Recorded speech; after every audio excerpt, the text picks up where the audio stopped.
There is a quiet power in honesty, not the kind that shouts from rooftops, but the kind that whispers in the dark when no one else is watching, and you finally admit the truth to yourself and to God. Psalm 32 begins with a declaration that sounds almost too good to be true. Blessed is the one whose transgressions are forgiven, whose sins are covered. Blessed, not punished, not condemned, not left to carry the weight alone. Blessed. This isn't poetry for the perfect. This is medicine for the broken. David, the man after God's own heart, writes this from the trenches of his own guilt. He didn't write it from a mountaintop of righteousness. He wrote it after he had sinned deeply, deliberately, shamefully. He had committed adultery. He had arranged murder. And for months he buried it. He pretended. He kept silent. And hear what silence does to a soul. When I kept silent, my bones wasted away through my groaning all day long. Can you feel that? The physical toll of unconfessed sin, the weight in your chest, the sleepless nights, the hollow ache beneath your ribs, the way your joy evaporates, not because life is hard, but because your heart is hiding. God doesn't need you to perform. He doesn't want your polished prayers while your spirit is rotting inside. He wants your truth. Then I acknowledged my sin to you, David says, and I did not cover up my iniquity. I said, I will confess my transgressions to the Lord. And then the miracle, and you forgave the guilt of my sin. Not because you earned it, not because you cleaned yourself up first, but because you spoke the truth. That's the turning point. Confession isn't about humiliation, it's about liberation. It's not a ritual, it's a release. You don't have to explain it all. You don't have to justify it. You just have to say it out loud, even if only to the air, even if only in tears. I did this. I failed. I'm sorry.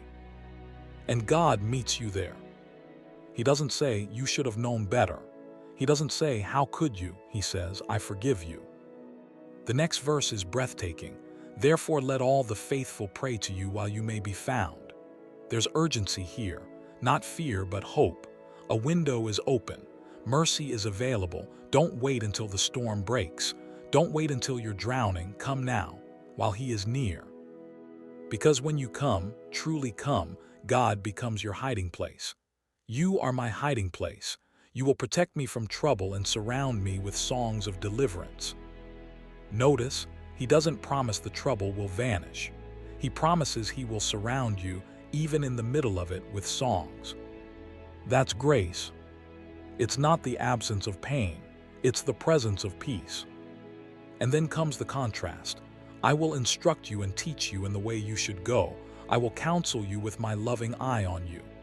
God doesn't just forgive, He guides. He doesn't leave you wandering in the wreckage. He leans in. His eye is fixed on you, not with disappointment, but with tenderness. But then, a warning. Do not be like the horse or the mule, which have no understanding but must be controlled by bit and bridle, or they will not come to you. Some of us are stubborn. We resist correction. We keep running until we're bruised. We keep hiding until we're exhausted. We think we know better than the one who made us. But God's love doesn't force, it invites. It doesn't punish, it protects. So why wait? Why carry the burden another day?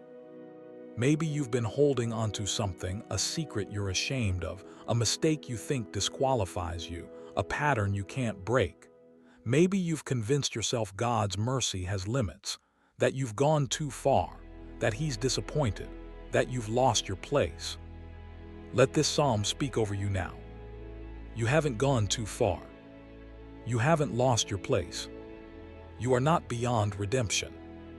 You are simply human, and God specializes in redeeming humans. His forgiveness is not a reward for good behavior. It's a gift offered to those who stop pretending. So take a breath. Close your eyes if you need to. Say it quietly, say it loudly, say it in your heart. I am sorry. I messed up. I need your mercy. And then listen.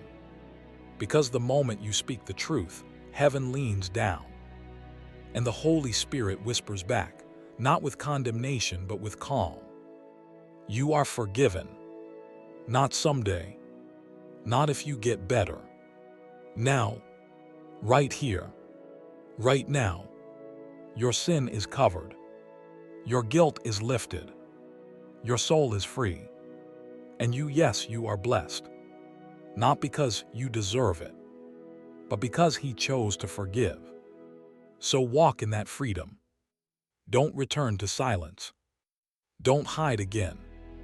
Let your life become a living testimony, not of perfection, but of grace.